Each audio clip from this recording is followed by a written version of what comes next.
Dr. Jen, welcome to the Optimized Advisor podcast today. It's a Thank pleasure you. and an honor to have you. Thank you for having me. I'm excited. You're coming in from where? I'm in Arizona, about 30 miles outside of Phoenix. Okay, wonderful. Nice weather, I presume? It's gorgeous, yes. Good.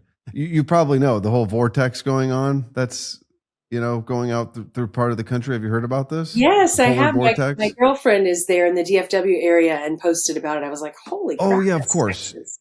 You have family and friends down south. Right, yes, near Houston. Yeah, we're all preparing for it, and I am getting on a plane Friday morning to Orange County to get out of Dodge. Okay, that makes sense. And then hopefully I come back. It just happened to be a business trip that was planned. And then last night I was informed that my family is hijacking the trip with me. So Nice. yeah, all good. Let me do you a proper introduction and then we can get into the conversation. Okay. So Dr. Jen is what's the full pronunciation of that designation? So it's a PsyD, which is a doctor of psychology. Thank you. Clinical psychologist with over 20 years of experience. You're a former Army psychologist now in private practice with the ability to see patients in most states throughout the United States. Dr. Jen has done a combination of therapy, consultation, lecturing, and coaching for more than 2 decades. In addition, she hosts a podcast and conducts online training. You also have multiple direct sales side hustles and have been a speaker for various network marketing companies. You believe mindset and attitude are the foundation for everything in life, and you've built a career around helping people get over themselves. Amen to you, to succeed in the ways they want. Last but not least, you are an author who has published 2 books, Fix Your Freaking Marriage, Practical Tips to Just Start Somewhere, and You're Not Crazy, the Perimenopause Survival Guide. And you're currently working on your 3rd and 4th books, because why not just work on one book at a time? So the 3rd book is about healing from betrayal. And the 4th book, which we're going to dive into a little bit more today, is about overcoming the 7 self-limiting beliefs that block success in all areas of life.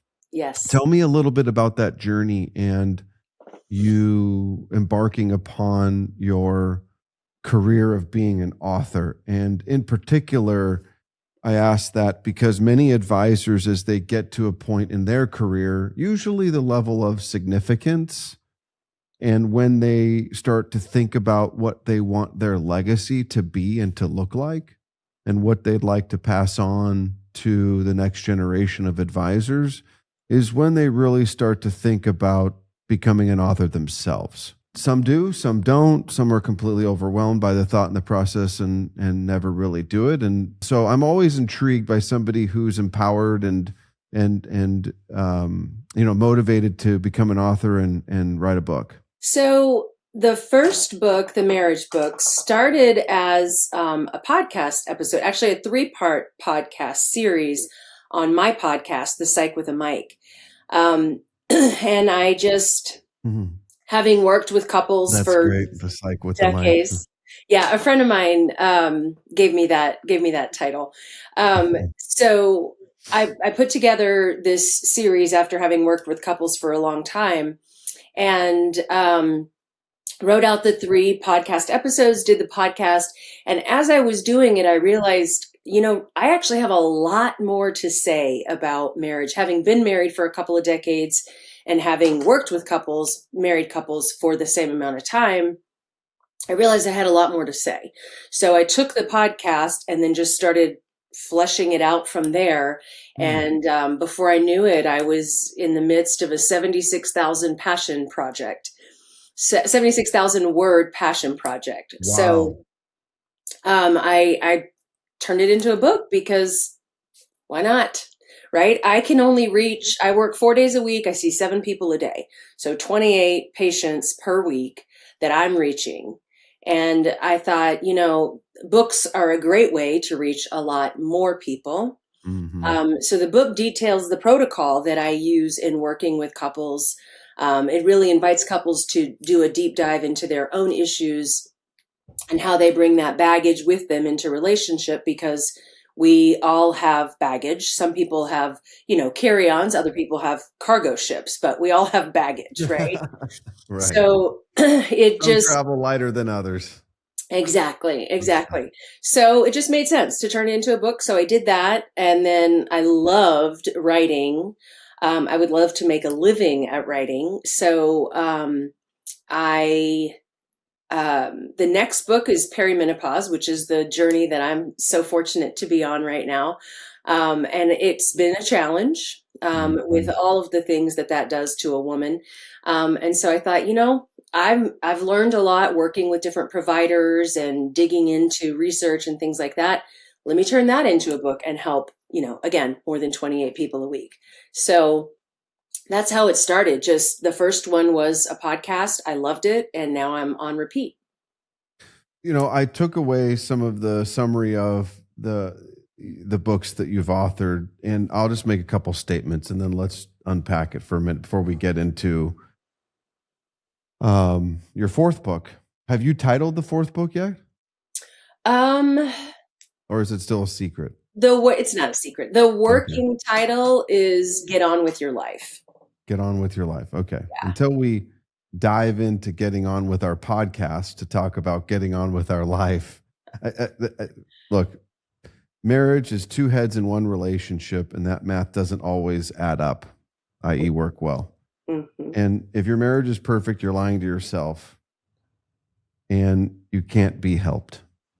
Right. Those are pretty important statements to make. Maybe we can just talk a little bit more about some of the things that you do and some of the things that you've stated in the book, like key findings. But I also look at this and I say, well, it's a relationship conversation, not just between, yes, there are nuances and specifics to a husband and a wife, but I would imagine there's also just relationship behavioral things that would be disclosed in the book that help a partnership within a business, for example. Hmm. Yeah, the main takeaway from the marriage book is that the distance between your current relationship and the marriage of your dreams is only as wide as your immaturity. So any two people can get along if they want to. Literally any two people in the world can get along if they want to, if they choose to, if they're willing to work to get along. Mm-hmm. And to the degree that we can't or won't do that, that's driven by our immaturity. So immaturity in terms of psychological thinking, immaturity in terms of communication skills, immaturity in terms of insecurity, you name it. Whatever it is, it comes down to we both have to grow the hell up in a relationship. That's how we Mm-hmm. make it work. Whatever relationship it is, to your point. I mean, my mind is racing with not only personal relationships and marriage, but just within the working and professional environment as well, of how often conflict or disruption in the workplace, when you drill down, the source of it is someone's immaturity. Exactly. Um, so if you can get to the root cause of that, I guess, right, then thereby you can figure out, I don't know if the right word is the fix, but from there you can start to at least identify and say, okay, how do we work through this? Hmm. Absolutely. It's simple when you look at it. It's not easy to do, but it is simple. If two people can be mature, then their relationship is going to proceed a lot better than if they're not. Just a quick example to kind of drive this home. The one of the most common things that couples fight about is parenting. So stuff related to the kids. Mm-hmm. And so for example, let's say that the mom is trying to give the dad some feedback on the way he handled a situation with one of their children. And she says, as gingerly as possible, she says, the way you interacted with our son was really upsetting. I could tell that he was upset. I feel like you were coming across pretty harshly. Can we talk about that and how we can do better? Because I know I get harsh sometimes too. I'm not saying it's all you, but can we talk about that? So if the husband is mature, he's going to say, yeah, it wasn't my finest hour. I do think that's something we could work on. Yeah, let's talk about that, or let's read a book, or let's talk to somebody, or let's just hash it out. If he's immature, he might jump into black and white thinking, which is one of the negative automatic thoughts we're going to talk about. And he might say, oh, okay, great. So you're telling me I'm a terrible father and I really shouldn't even try, right? That's a very black and white, catastrophic Right. statement that indicates he has his own insecurities that he's wrestling with, and that generated this immature thought. So very different outcome. Right. I'm curious, what would then your advice be for someone to deal with that? How do you respond to such a statement? Well, so if I were the mom/wife in that situation, you have a couple of options, right? If he's just being unreasonable and just launching into this diatribe and yelling or cursing or whatever, then I might just say, you know what? I'm going to step away. We can revisit this in 20 minutes when we've calmed down and we can speak maturely to one another. Yeah. That's probably the best course of action. Right. A lot of times you just need to push pause. Now you have to come back to it. You can't just ignore it, right? Otherwise, that's why people fight about the same things, because the issue never gets resolved. Right. If it's not that bad or that intense with the partner, then you can say, you know, honey, that's not at all what I'm saying. I said, you know, I'm just sharing my concerns that I feel like that was really harsh and our son was really upset. I know I can be harsh too. I'm just asking if this is something that we can work on. So just reiterating, rephrasing. If people are reasonable enough, that will work. If they're not, then you have to step away. And like you said, it's pretty simple. Not saying that that's easy. I say that saying all the time. In our business, which is a great transition, what we do, in particular, our company, and what we ultimately provide the advisors on a national scale, which is our primary customer, what we do is very simple, right? We distribute insurance products to the financial advisor and ultimately their client across the country. However, it is far from easy in how we deliver that and how we get in front of advisors and how we help their business and so on and so forth. Not the topic of the conversation today, although we're going to try and talk around giving some insight into perspective to advisors that they might be dealing with, which is directly associated to get your life in order, so to speak, right? With these, it's 14, correct? Negative automatic thoughts that you call NATs. Mm-hmm. And then you have these 7 self-limiting beliefs. And we're going to hold off one that you and I talked about before for the moment, but we're just going to put a little pin in that thought that we'll discuss and unpack a little bit, that I believe is one of the main inhibitors of an advisor truly reaching their ultimate level of success. So set that aside. 14 negative automatic thoughts. Talk to us a little bit about what that is. And not that we want to go through all 14, but maybe we can touch on a few. Yeah, sure. So negative automatic thoughts are the thoughts that pop into your mind without your consent. So for instance, if I said to you, Scott, no matter what, whatever you do right now, I will give you $1,000 if you don't picture a pink elephant in your head. Right? 10-1, that pink elephant at least flashed in there for a second before you're like, oh crap, I can't picture that, right? Indeed it did. So these thoughts come in. What we do with them is what's important. And thoughts generate feelings, which then generate behavior. So we have to intervene with ourselves at a thought level in order to change the consequences of that. Mm-hmm. So thoughts are conscious, whereas self-limiting beliefs, those are developed when we're very young and throughout our life experiences, those are subconscious. But most people are not particularly aware of what's going on in their subconscious mind. So when we work with this, and this is what the book is about, we start at a conscious level. So we take your negative automatic thoughts and we reverse engineer to figure out your self-limiting beliefs and what those core beliefs from your childhood are, and then we annihilate those. We unpack them, we reprocess, we store them differently, we compartmentalize them differently, and then you can get on with your freaking life. So some examples of negative automatic thoughts. So one of those is binary thinking, which is also known as black and white thinking or absolutist thinking, all or nothing thinking, whatever you want to call it. But an example of that is if I don't have a certain number of customers or clients, or if I don't make a certain amount of money, I'm a failure. Mm-hmm. Right. So it's just this very black and white absolutist sort of thinking. And the Right. antidote to that is to find the gray. So look at what you do have. Look at what you're working toward. Just try to gain a different perspective. Black and white thinking is one of the most problematic thinking patterns that humans have. Most of our thoughts are negative and repetitive.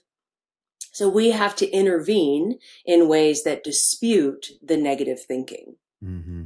So another one would be catastrophizing. So that's, if you think of a catastrophe, it's this major big event, right? So catastrophizing is when we take a thought and we blow it out of proportion. So let's say you're a financial advisor, you're putting on an event, and you've invited 25 people and 5 people RSVP'd no. So catastrophizing that thought would be, oh my gosh, 5 people aren't coming. You know what? Forget it. I shouldn't even try. I'm just going to cancel the event. Mm-hmm. Well, that's ludicrous if you think about it, right? Right. And so what do? You shift and gain some perspective. No, actually, you have 20 people who are willing to take time out of their day to hear what you have to offer. Right. That speaks volumes. You need to let it speak volumes to you and go ahead and Right. do the dang event. Yeah. Yeah. Right? That's a good point. Very, very, very good point. And I would say very, very common for those who are investing in their business through events, as you mentioned, and the numbers don't result in what they originally had been, explained as, the big bold goal, if you will, or in their mind what they forecasted what the definition of success would be, and the numbers ended up being 40% less or 50% less. The flip side of that is the cup's half full, and I've got these opportunities to work with. And at the end of the day, in our world, Jen, it really comes down to one new client. If it's the right client, defines success. Absolutely. Interesting. Okay. So, people deal with we're playing a little bit of a game of saying, okay, here's some negative automatic thoughts. How do they pertain to the financial advisor space? And we'll continue to play that little game in our conversation. But point is, this applies to everybody. Mm-hmm. Yeah.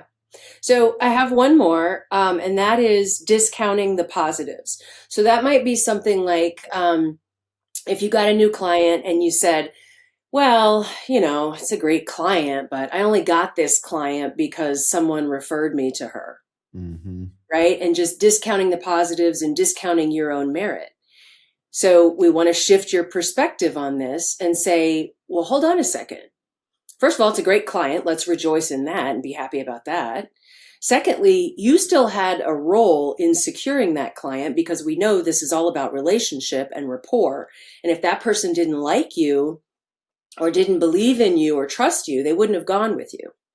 The other thing is, word of mouth is the most complimentary referral a professional can get. Mm-hmm. Because what that says is someone thinks enough of you and what you've done for them to refer you or to recommend you to someone else, to refer someone else to you. Right. So don't discount what's in front of you. No matter how you got it, you still earned it in the end. Yeah, those 3 are very good examples and very applicable. So my question then becomes, what's my journey to, I don't know if the right words, repair or fix or redirect that in a positive manner? What can I do to help mitigate those automatic negative thoughts so that I can become the reality of the success that I deserve? Well, so that's where the reverse engineering comes in. So if you come into my office for therapy, for coaching, whatever, I'm going to look at, what your goals are and et cetera, et cetera. But then we're going to really look at how you're getting in your own way. Mm-hmm. So that's the notion of this book, is to get out of your own way and into the life you want. And so we're going to look at, okay, what are these negative thoughts that block you? So we're going to unpack your, daily life, career experiences. What are the thoughts that seem to get in your way? And then we're going to take those thoughts, we're going to look for patterns and trends, and I'm going to link them up with some self-limiting beliefs that seem to be driving your negative thoughts. Then we're going to take it a step further and we're going to say, okay, well, where did I get these SLBs, self-limiting beliefs, to begin with? Mm-hmm. Well, those beliefs come from core beliefs that are established early in life, especially before the age of 6, because we're in a brainwave state up until that point where we are very malleable. We can be easily influenced. It's the same brainwave state we're in if we're hypnotized or meditating. So Right. those early experiences, and then whatever came after that, it doesn't just stop at age 6 magically. But whatever those early experiences are, we're going to unpack those. We're going to reprocess them, reframe them, store them differently so that they don't limit you and drive these beliefs that then drive the negative automatic thoughts. So it's a whole unpacking, dissection process. Okay, I got to know, what are the 7 self-limiting beliefs? Well, I'm not going to give you all of them because I want your people to buy my book, right? But Absolutely. I did write Fair down enough. I did write down some for us to talk about. So I'll save the best for last, as we discussed. But the first one is a fear of failure.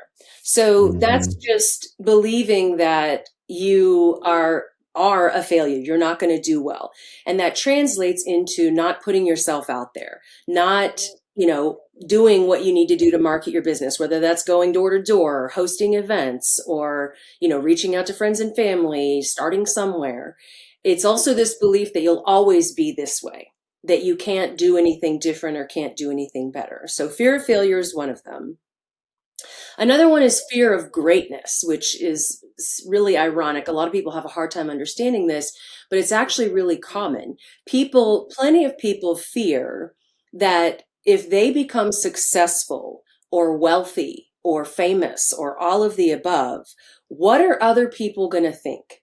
They're going to judge them. They're going to find them unrelatable. They're going to think that, they're too big for their britches, as my grandmother would say, and they don't want to associate with them. They're going to lose friends. Mm-hmm. So they fear becoming great, whether that's they would feel guilty, they would feel undeserving, whatever it is. They fear the reactions and responses of other people.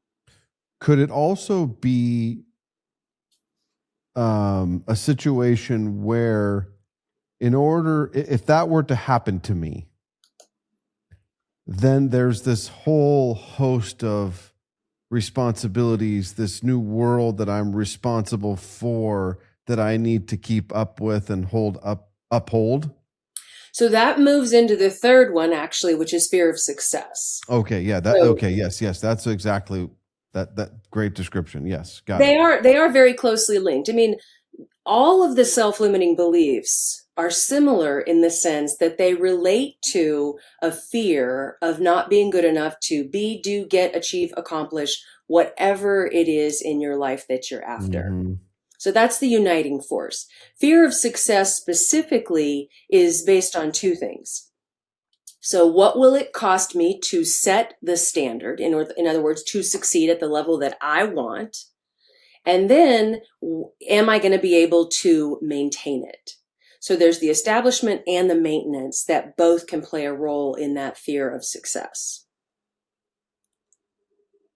In all, not that you share more of these, but I start to then also think about control and ego.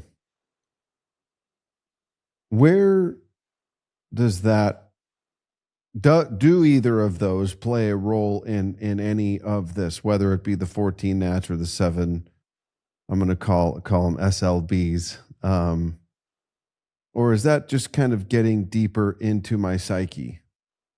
Like, in other words, what I mean by that is, and all too often in our world and in our business, and then also subsequently in an advisor's role in their business, one of the things that limits their ability to reach their ultimate level of success, whether it be growth and scale, or usually a combination of both, sometimes comes down to this unwillingness, I'd put it positively, to give up this control and allow people to delegate, allow myself to delegate and really scale from a personal standpoint.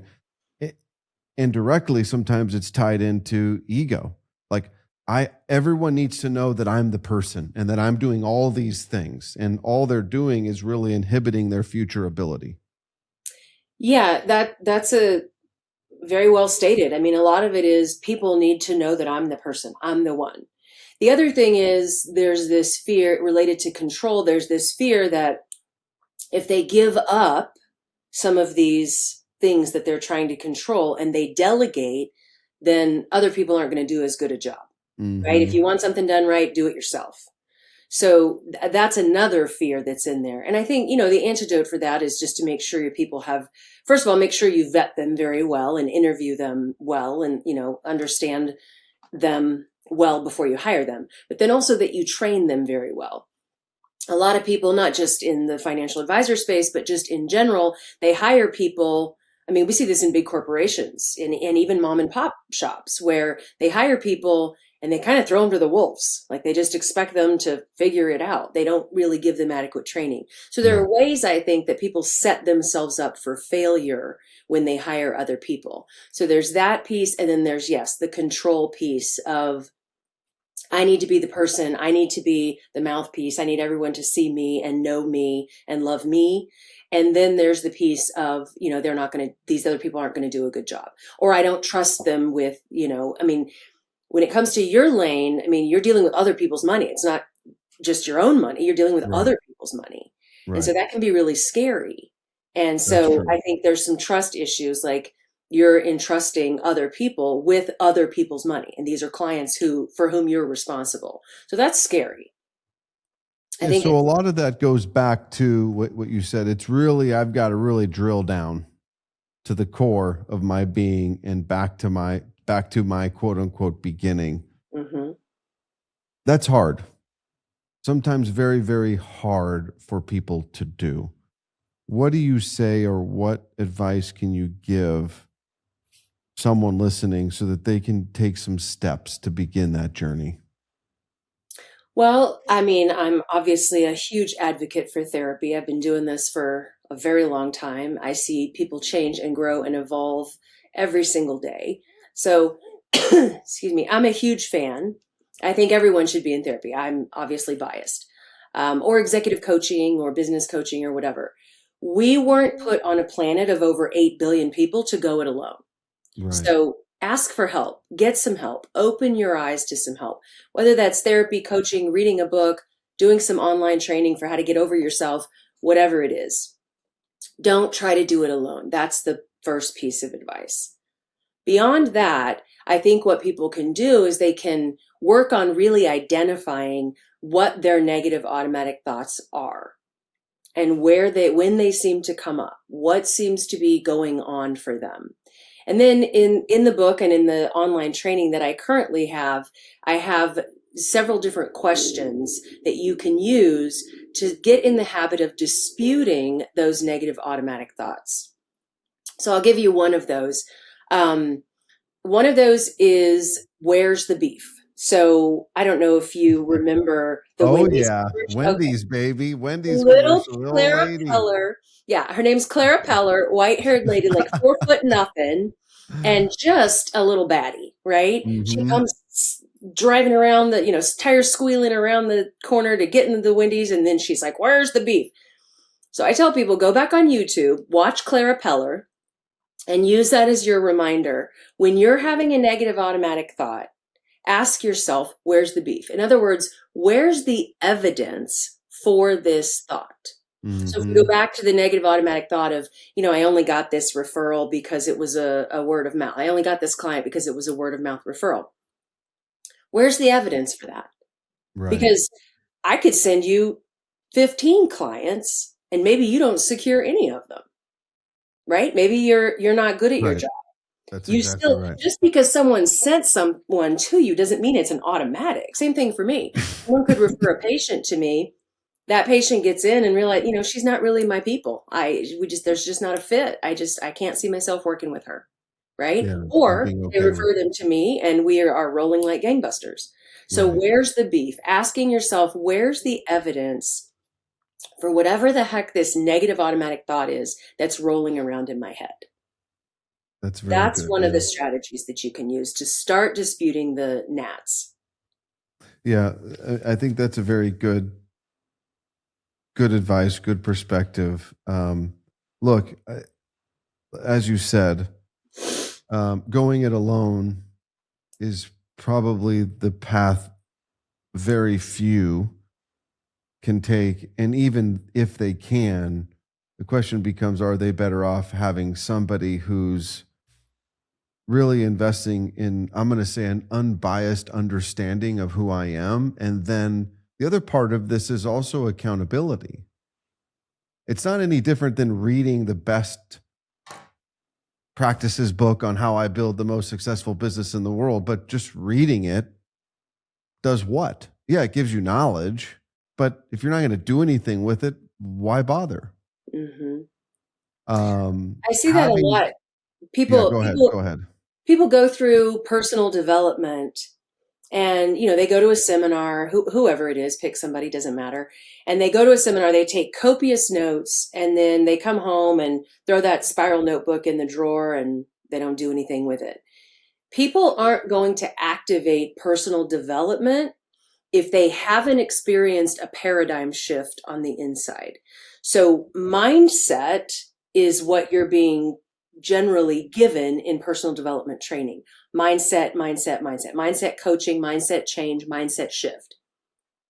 The reason it gets thrown in the drawer is because all this mindset information you've received, but you still have this paradigm of these self-limiting beliefs that are subconsciously driving your behavior. So unless and until you can figure out where the heck those come from and how to dispute and get rid of them, recompartmentalize them, as I said, you're not going to activate the personal development stuff that you spent all that money on. Right. So a lot of people, they go to all these personal development seminars and they talk to their mentors and they're like, I've done this. I've seen this person. I've talked to this person. I talked to this guru. Went to this seminar, cost me $20,000 to do this mastermind, whatever. Why Right. can't I activate it? Well, because you're focused on mindset. Mindset is conscious. Paradigm is subconscious. That's what you have to change. Right. Yeah, that's very well said and very helpful. Um, Look, in many examples in our business, that's the other part of this is advisors are in many cases just out on this independent island. They're very independent thinkers. They're entrepreneurial. They're ambitious. They're driven. They're self-motivated to a point. And then they also find themselves in a position where that independence and that autonomy is one of the biggest hindrances of them achieving their ultimate level of success. Why? Because there's nobody really holding them accountable. They kind of answer to themselves. Whatever it is that they do is good enough. And my question always is that really in alignment with what you really want or want to achieve? And the other part of this is time management, right? Like the scarcity of time that we all deal with, all too often advisors will say, these are all the things that I want to do with my life and my time, but yet they're way over here in what's actually happening, and they are a victim of time as opposed to them controlling time. And that's a huge part of not just their profession, but their life as a whole. I don't know what insights and perspective you have to say on that, but it's just an observation and something that we deal with. Yeah, I think time management is huge especially when you're an entrepreneur. Because if you're, working from home, or even if you go into the office, if you don't have a plan of attack for your day, your self-limiting beliefs are going to be running in the background and you're going to be, on your phone, looking at social media, Maybe you even get on to do a post about, relevant to your business, but then you go down the rabbit hole of, oh, what's Susie doing and what's Jack up to? And before you know it, you've wasted an hour on social media. It goes by like that. Right. So the way that you counteract that is time management. And so one of the things that I tell people is to get in the habit, as an entrepreneur, get in the habit of post and ghost. So if you need to go make a post, an educational post on LinkedIn or whatever your thing is, go make that post and then ghost, get out of there. And then if you want to look at social media, there's nothing inherently wrong with looking at social media, but do a habit stacking sort of routine. So if I'm going to pick up my phone and look at social media, I'm going to be on the treadmill at the same time. So I'm going to be getting my exercise, getting my steps in for the day while I'm doing my social media scan, seeing what's going on in the world and all of that. So you can habit stack as one example.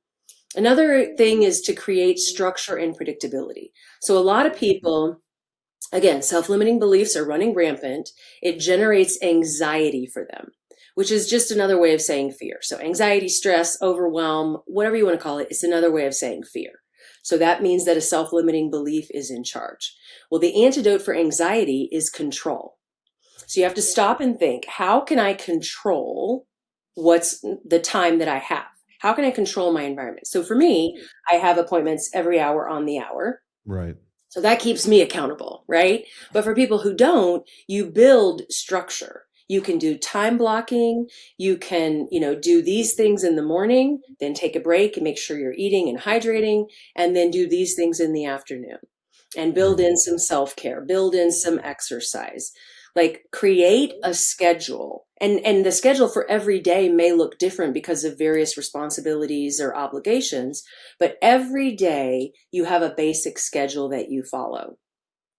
So if you're better in the morning, let's say, then from 8 to 11, you are just pounding out those calls.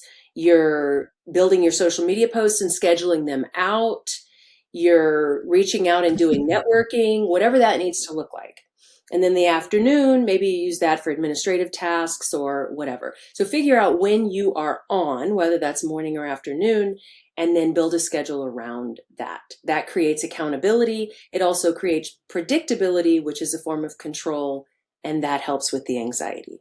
That's all very, very well said. I just to close on that, number one, I always say, if it's not on the calendar, it didn't happen, or it's not going to happen. So time block is an incredible skill, specifically in our business. You have to do it because if it's not on the calendar, it's not going to happen. You got to do the hard things first. Commit to that. Discipline is critical to your level of success in achieving all of our ultimate goals. Time blocking is critical, and proper calendar management is a necessity.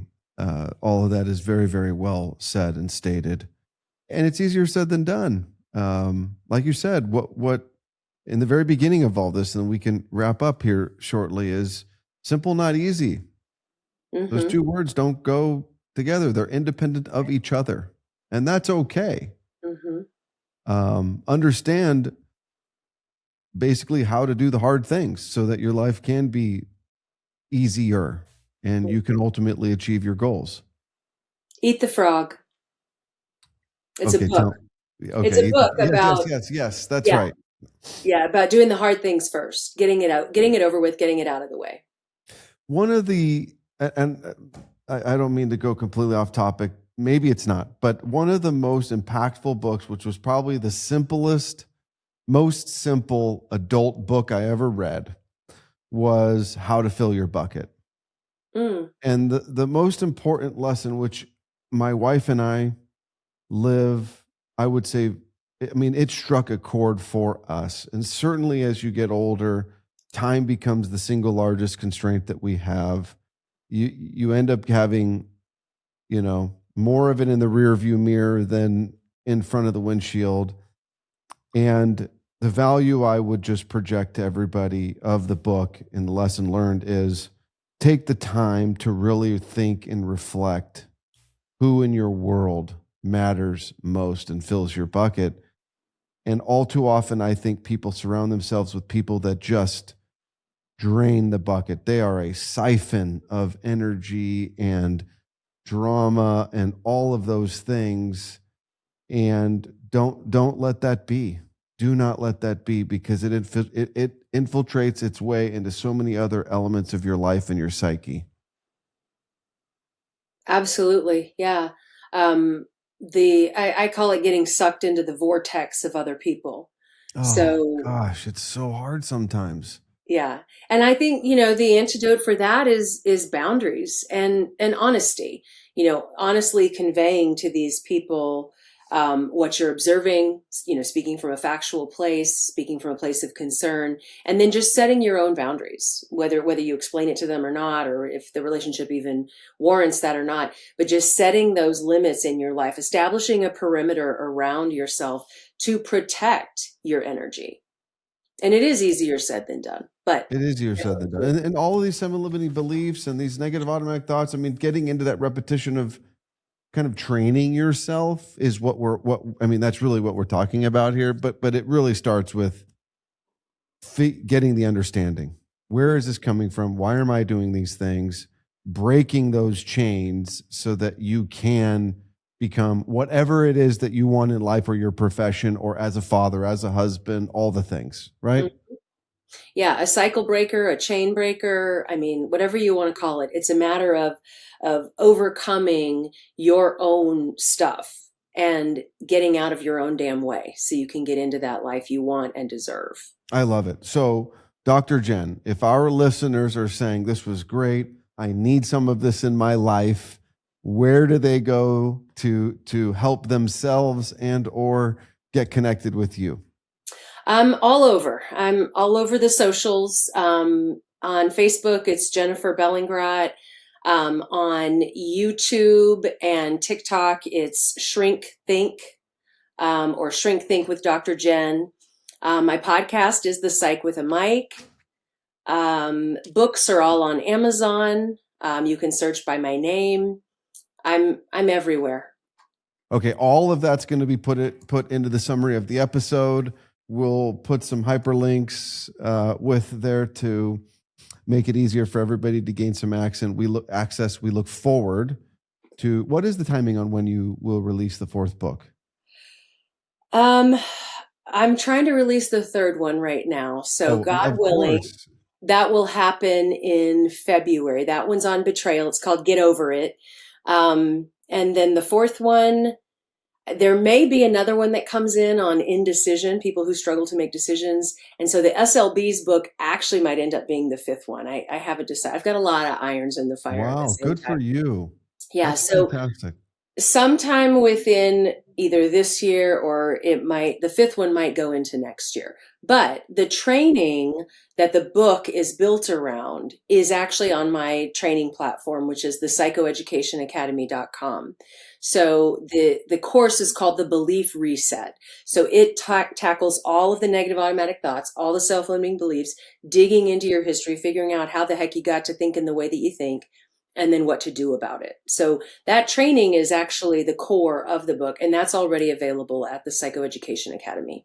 Excellent. That's fantastic. And we'll make sure that we include a link to that in the summary of the episode. Dr. Jen, thank you so much for the time today. This was a great conversation.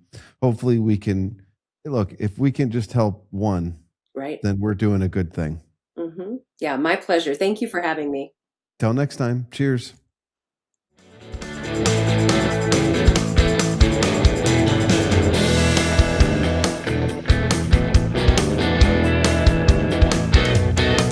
The Optimized Advisor podcast is intended for financial professionals only. The content discussed is for informational and educational purposes and should not be construed as financial, investment, legal, or tax advice. Listeners should consult their own professional advisors before implementing any strategies discussed. Views expressed are those of the hosts and guests and do not necessarily reflect the views of Optimized Insurance Planning or its affiliates.